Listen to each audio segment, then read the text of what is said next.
Welcome to the Unitarian Universalist Congregation of Las Vegas. It is wonderful to be together, both virtual and in person. My name is Ariel, your worship associate today, and I use she, her pronouns. Our worship leader is Nina, who also uses she, her pronouns. Whoever you are, wherever you come from, whatever you believe about life's journey, you are welcome here.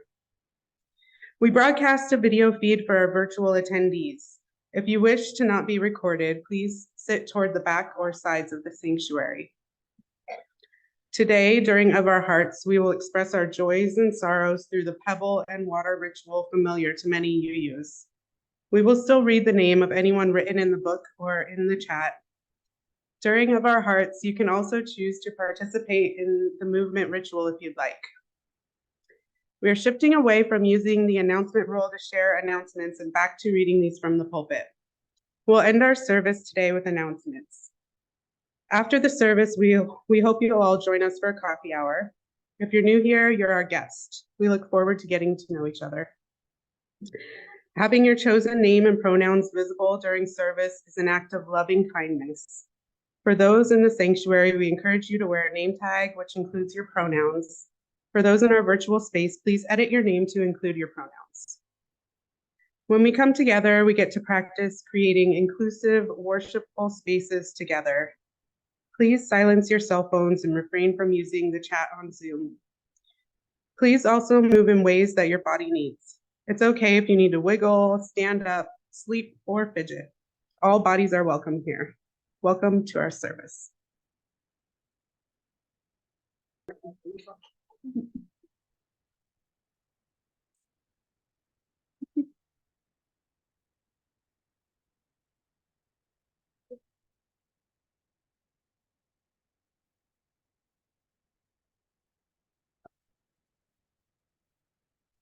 So good to be here with you today.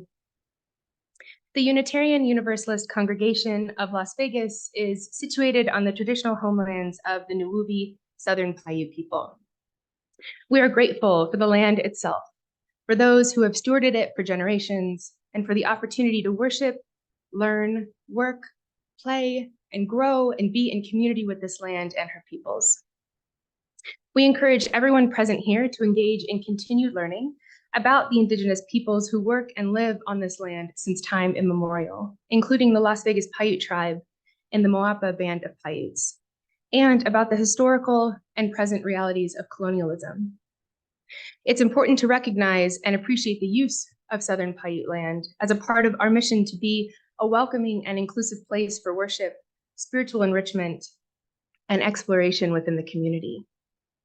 Today, we are highlighting Ox Sam Camp, which is a native prayer camp at Thacker Pass, Nevada, blockading a massive open pit lithium mine. The planned mine would deface a sacred site within one of the mine project's open pits. Irreparably, this would destroy a source of traditional medicine and prayer integral to the surrounding tribes. Consider exploring the social media presence of Ox Sam Camp, sharing information, and donating your time, treasure, or talents to uplift this important and prayerful resistance.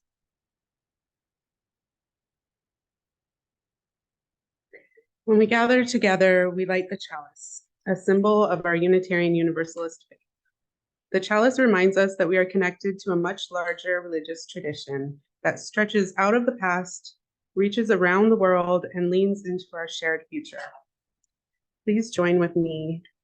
We light the chalice as a reminder that together we are a beacon in the desert. May its light lead the way to love, acceptance, and justice as we strive for personal and societal transformation.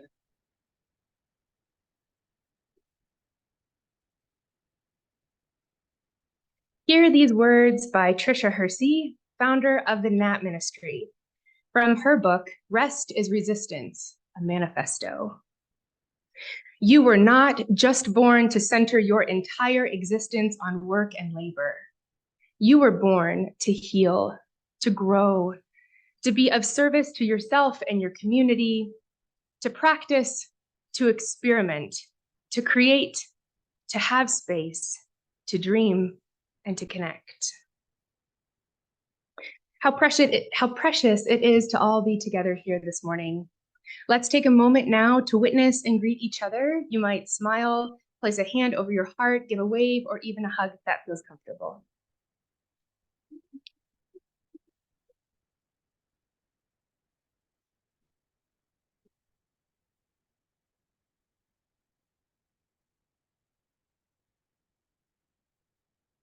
As we return to our larger group here, we will rise in body or spirit for our hymn today, which is Peace Like a River. We don't have an accompanist today, so we're going to sing along with the music that's going to be playing on the screen in front of us. The words are printed in your order of service insert, and in case you didn't grab one at the beginning, you'll catch on pretty quickly. It's a repeated tune, and it's not terribly long. So rise and sing with us if you'd like. Today is part one of a three-part series on pleasure.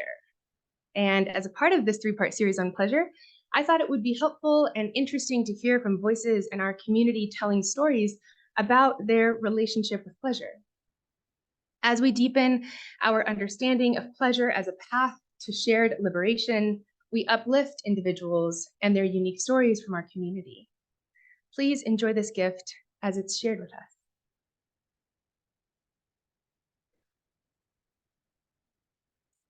One of the most empowering and pleasurable experiences in my life was the night I gave birth to my son. I never would have imagined myself telling a pleasure story about being in labor, but having the freedom to give birth in my own way, surrounded in love and support, was something I will never forget. 7 years ago in the evening on the 1st of July, I began going into labor. I was at home, timing my contractions and waiting for the right moment to call my midwife. While I was breathing through the pain and waiting for my labor to progress, I began to hear the sound of rain. It felt special and unbelievable. A desert rainstorm at the beginning of July was like a magical treat. My husband at the time opened the bathroom windows, and I could feel the cool, refreshing sensation of raindrops on my back. I was entranced by the sound of the wind, and I had this desperate desire to go outside and spin around in the rain. I love a good storm.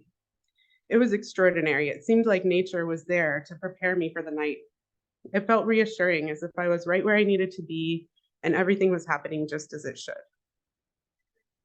I didn't stay outside for long. It was actually quite difficult to stand up while I was in labor, but it was incredibly liberating to be able to go into my backyard in my nightgown to feel the rain on my face and the wind in my hair.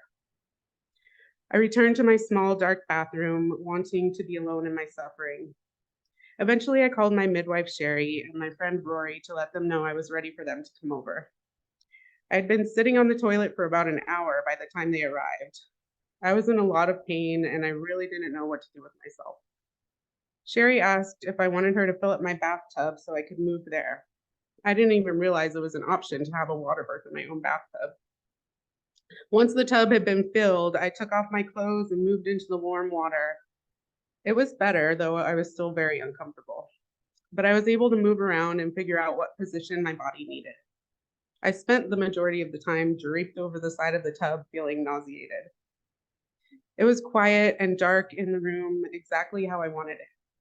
My birth support team was sitting on the other side of the tub, quietly encouraging me and tending to my needs. My spouse didn't know what to do for me, so it was a relief to have all these women surrounding me, women who had been through the experience of childbirth before. They were able to sense what I needed, even when all I could manage to do was survive the pain. Sherry put a cool washcloth on the back of my neck. Rory's touch comforted me, and her deep breaths gently invited me to breathe along with her. After a while, Sherry invited me to reach down to feel the baby's head. Feeling his head motivated me, and it wasn't much longer before he was born. It was such a pleasure to be able to hold him immediately. I was proud of us both for making it through that together. After giving birth, I felt so gross in that bathtub. I climbed out as fast as I could to get into my shower. It was amazing being able to clean up and then climb into my comfy bed with my sweet little baby. My stepmom told me I should eat something and asked what I wanted. I had no idea, though I was definitely hungry. I was delighted when she came back into my room with a warm bowl of oatmeal. I know this pleasure because I experienced it, but also because I compare it to the opposite when I gave birth to my daughter in the hospital. It was bright and loud. I was stuck on my back in the hospital bed. People were shouting at me to push harder when I had already been pushing as hard as I could. The worst part was when my baby was finally crowning, my doctor was heading into surgery with another patient. They told me to stop pushing for 40 minutes so I could wait for the doctor to come back. I wasn't able to hold my daughter immediately after I gave birth. Nurses would come into the hospital room to check on us throughout the night, and I wasn't allowed to sleep with my child next to me. I had to fight to be able to leave the next day. Giving birth at home, I had space for whatever it needed to be. It hurt, but my birth support team was there with me. I trusted my body because the people around me trusted my body. I wish everybody who gives birth could have an empowering and supportive liberatory experience like I did, filled with the most memorable moments of pleasure.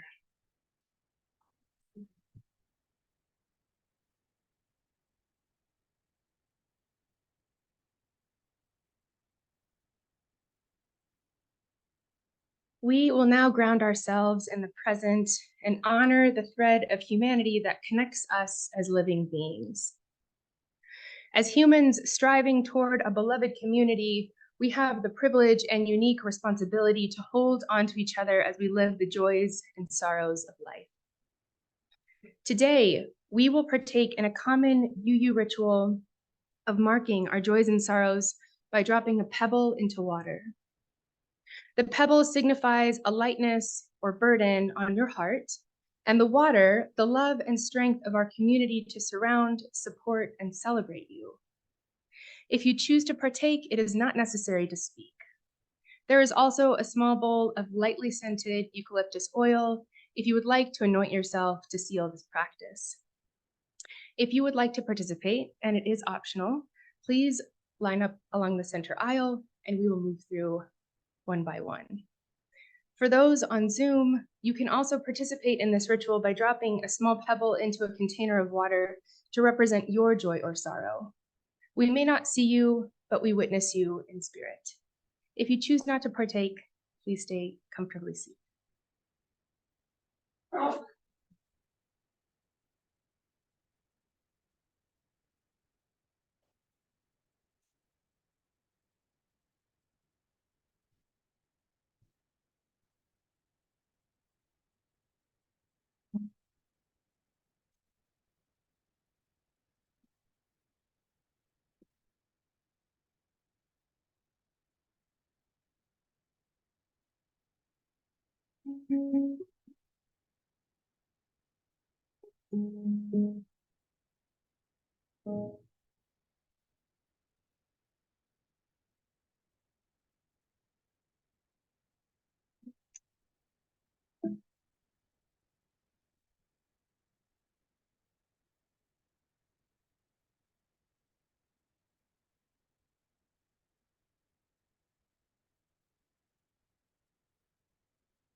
Thank you for participating in that.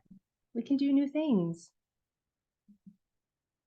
In addition to that, which is represented here, all these stones that represent our joys and our sorrows, and the water that represents the strength, the envelopment of our community, we also hold up Dominic Stoll and Ariel Tetlow today. Is there anyone in the chat?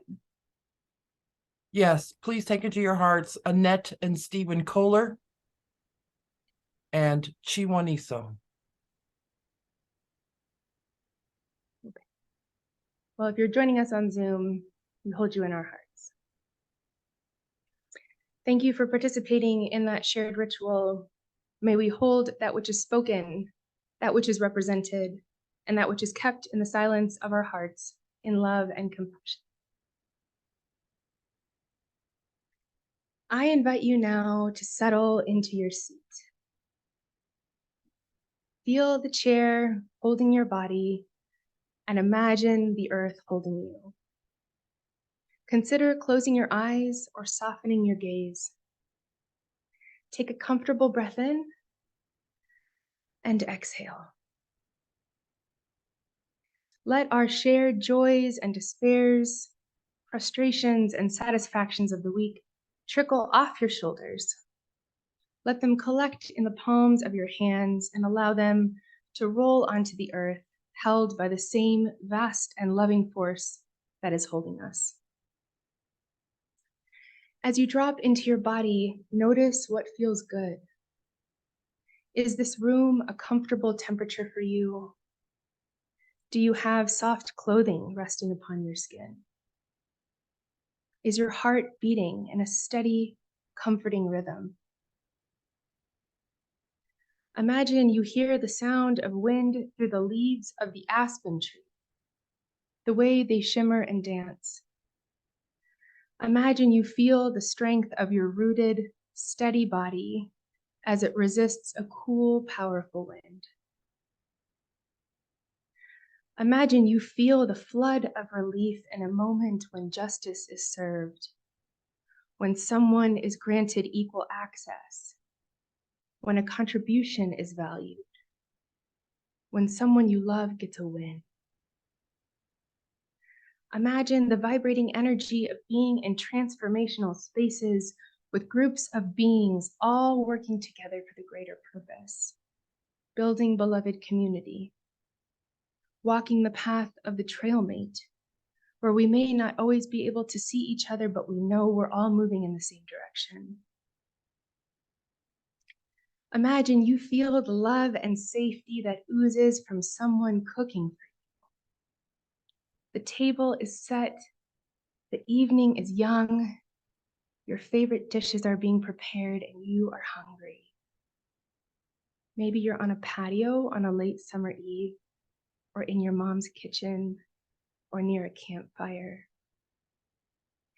Imagine the comfort of laying your tired body in a soft, cool bed in a home where you are safe and loved. Take a steady, full breath in and notice the way the air feels as it passes the tip of your nose or your lips. As it pours into your lungs, millions of tiny sacs with paper-thin walls absorb the oxygen and move it through to your capillaries, where it hitches a ride on your hemoglobin and moves through your body. Feel your lungs full of air, the desire to exhale and release the carbon dioxide to complete the cycle of nourishment in our relationship with our natural world. Slowly, mindfully open your eyes as if you're falling in love for the first time.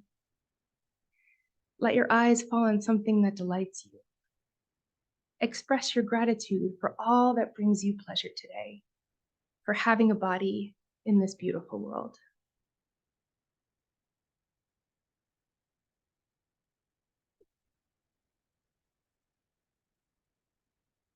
We gather as a religious community to give each one of us a place where we can do the work of many. The offering supports the mission of the congregation to be a beacon of love and justice in the desert, and supports local organizations working to make our community a better place for all.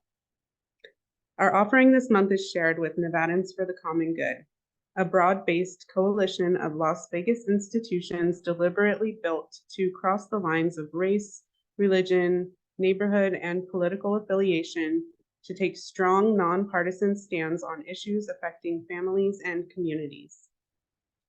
The link to donate your offering will be in the chat on Zoom, and our ushers will pass plates where you can donate. And now please join me with gratitude for the abundance in our own lives. We give for the life of this congregation and for the benefit of the larger community.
Thank you for your gifts of time, treasure, and talent to sustain our community here and our larger community.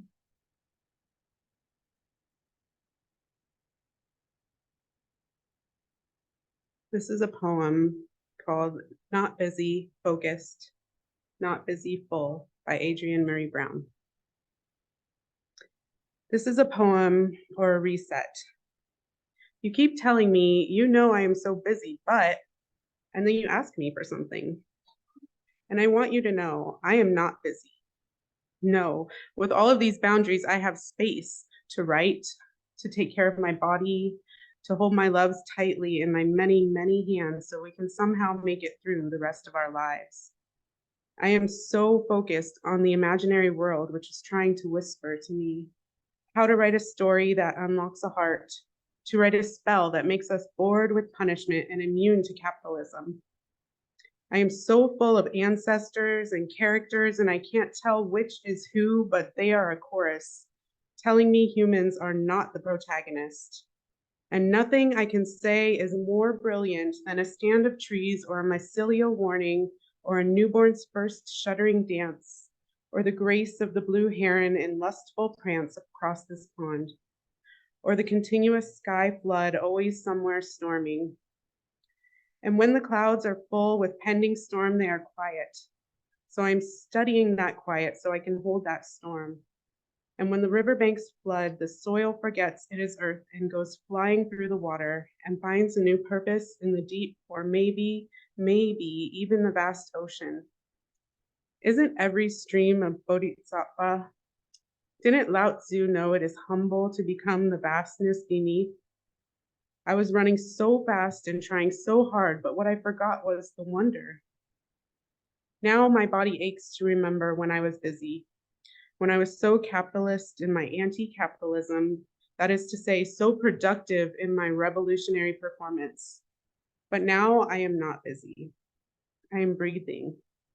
I am moving at the pace my body allows, ever forward, mentored by a tortoise. I am balancing my vibrant intentions with my bemused body, bones of betrayal, bruised by the busy I once thought was my worth. Now I know my body is the sliver of earth I've been given. I am healing from the extraction I thought gave me value, from the toxins I thought of as solace. The freedom I can experience is from the traumatic past and the dystopic future into the miraculous now, in which I can still find moments of respite, moments to water the garden of my home, to skim the news, stopping only to witness and feel the heartache and longing. The beauty of being so connected is that my boundless love has a field without horizon. My heart can gallop on, loving all the people experiencing and shaping humanity without end. I hope to never be busy again. I owe this quiet breath to my grandmother. I am creating at an astounding rate, and some of it I even write down. Some moments I get so still I can sense how it is all connected and that the tissue is love, and I know my love could never be wasted or too small a contribution. I say yes when love leads. I say yes when there's enough time to do it well. And sometimes, even then, I am not there, because life showed me another way to love, and it was irresistible.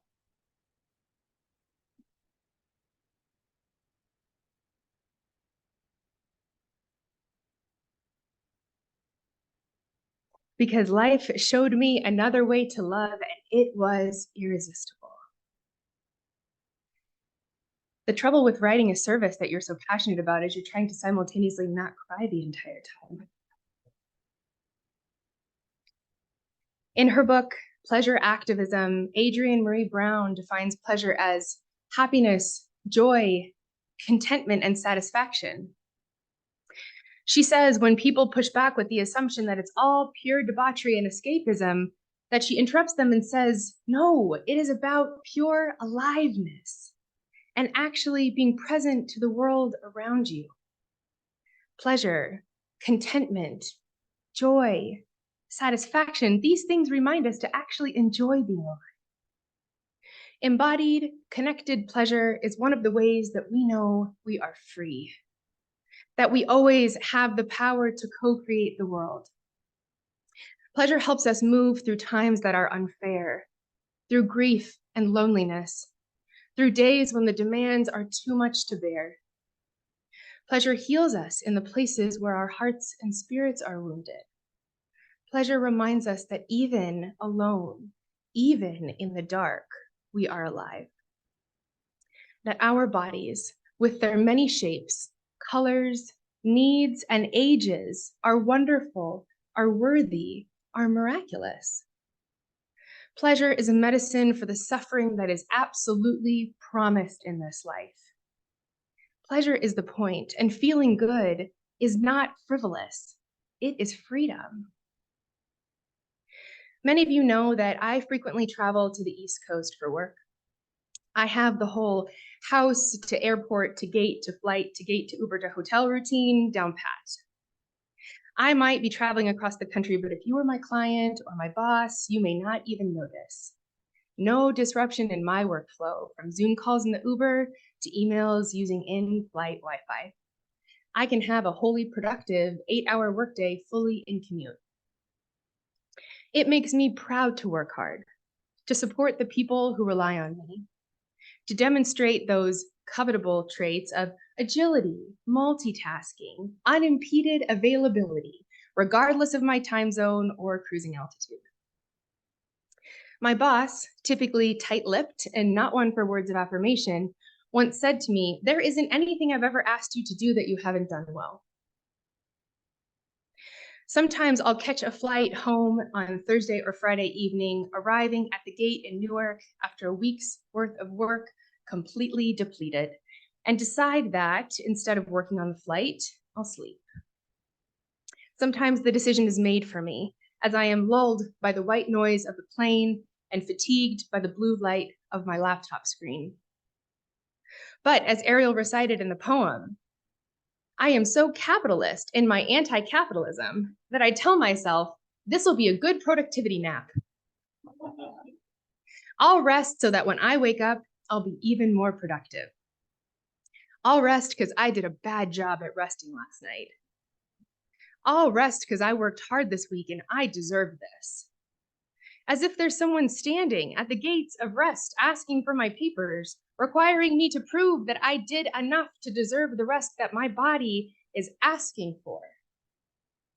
Because we are taught that it is insufficient to answer why with because I want it, because my body needs it, because it would feel good. I think back to my boss's compliment on my work. There isn't anything I've ever asked you to do that you haven't done well. And I wonder, could my body give me the same feedback? Or have I treated the one true, permanent, miraculous, physical home that I have been given as a means to someone else's end? But desiring rest is not a character flaw or some sign of weakness.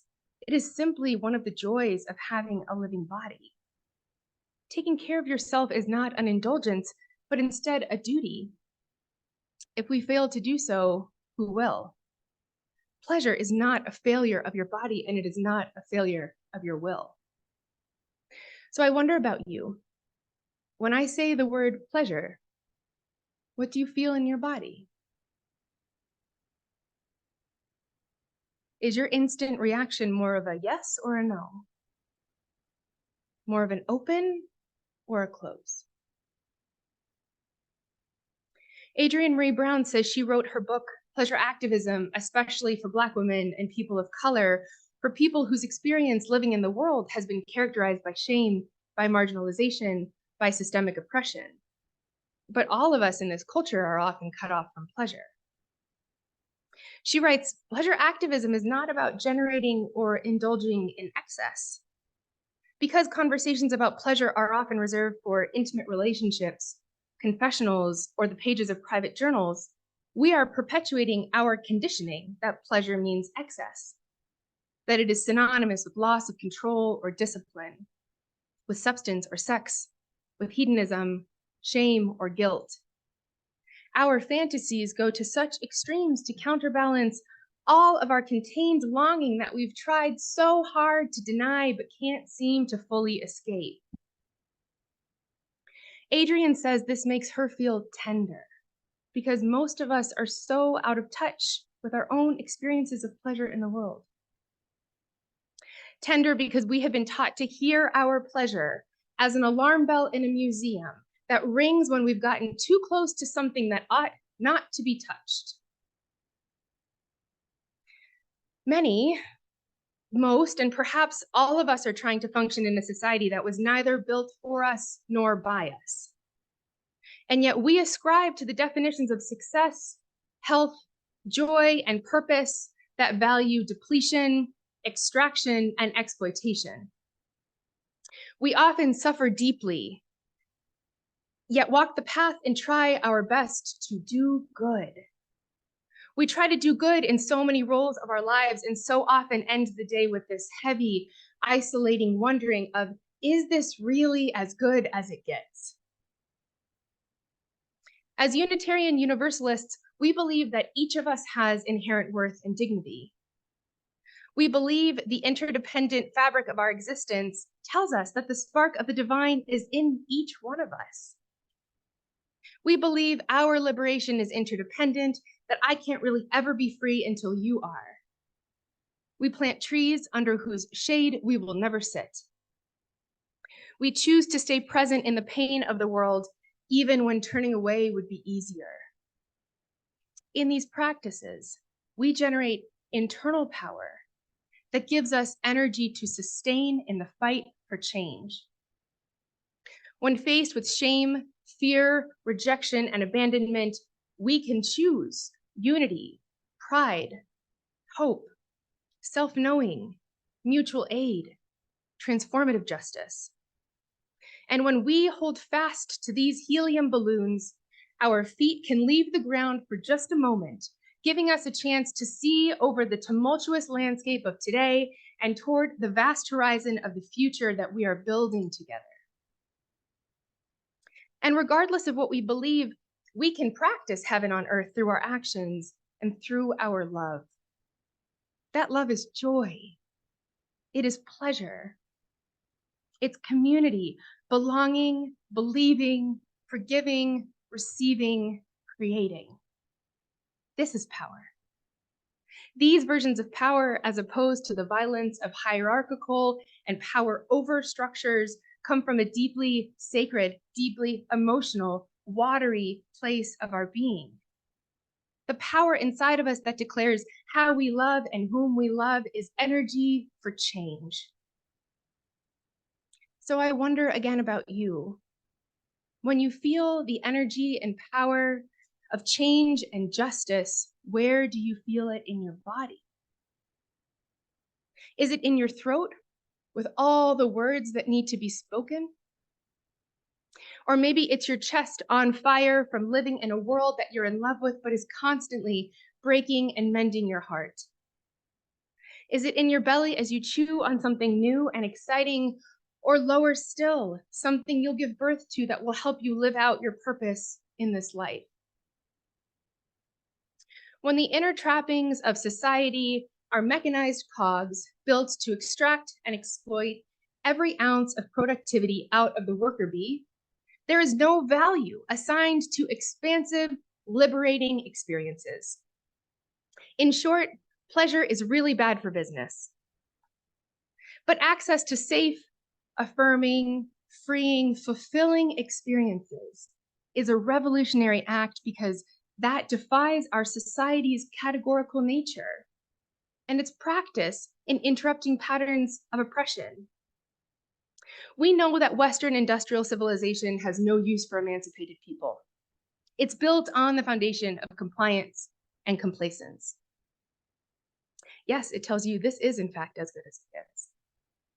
Capitalism relishes the opportunity to remind you of your imposed and false limitations, define you by your worth, and monetize your deeply human desire for something more than this. But we are a transformational, revolutionary people. And if we're going to have energy for the revolution, we have to be nourished. We have to be fed. We have to be rested and connected. We have to know that like birds flying in a V formation, there is always a time to lead and always a time to conserve energy.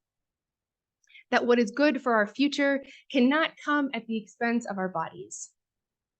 Our recovery from the cycle of being and doing oppression is our responsibility, and pleasure is our birthright. And in remarkable ways, despite tireless efforts to paint pleasure as a fickle escapist folly, pleasure will always be there to welcome you back into your body. Your taste buds will always delight with your favorite food. The goosebumps and tiny hairs on your skin will rise to meet the soft touch of another, or the notes of a beautiful piece of music as they dance through the air as if they were made to delight only you. When you smell freshly cut grass, or the sulfur after fireworks, or perhaps sauteing onions and garlic, precious nostalgia will bring you back through time to moments of childhood bliss, safety, home, and pleasure.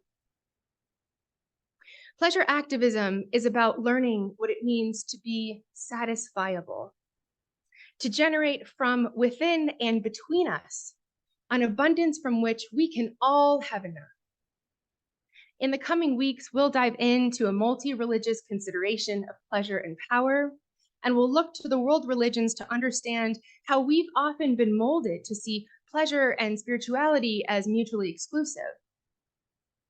But this topic of satisfiability and the idea that we generate from within and between us an abundance from which we can all have enough makes me think of how the groundwork for goodness that we so often ascribe to was laid in some of our source texts.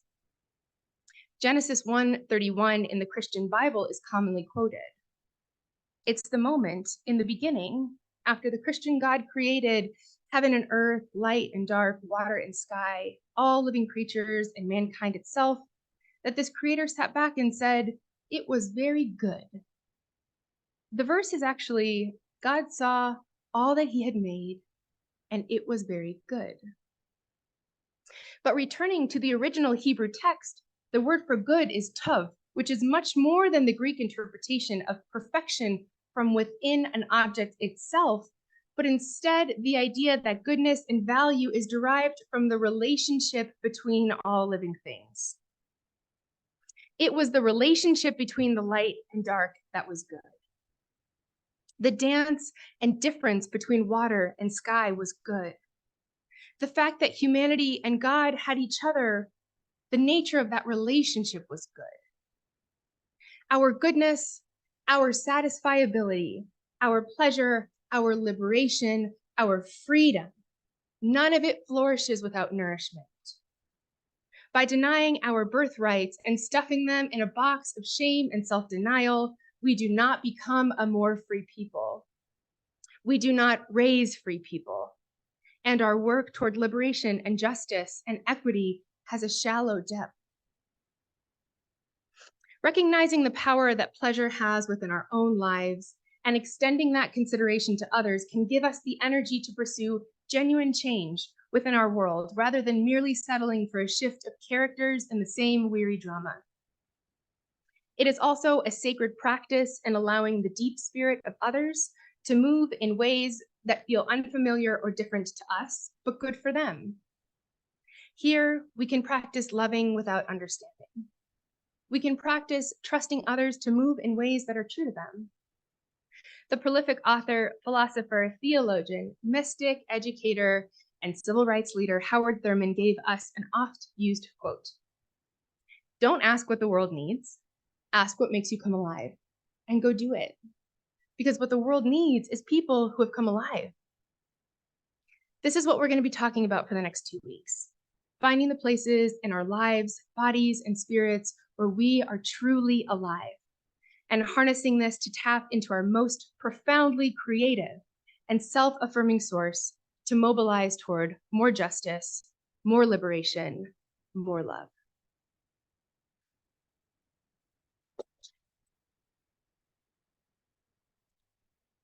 As you leave today, stay awake to the relationships, people, spaces that make you feel alive.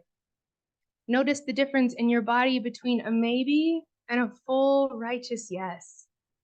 Take opportunities to drop from your busy mind into your body and exercise care tenderness, and self-love in these interactions. And maybe find 5 new things this week that give you goosebumps. Carry this blessing with you. You don't have to earn rest. You don't have to earn joy. You don't have to earn pleasure. You don't have to earn ease. May your week to come nourish you, mind, body, and spirit.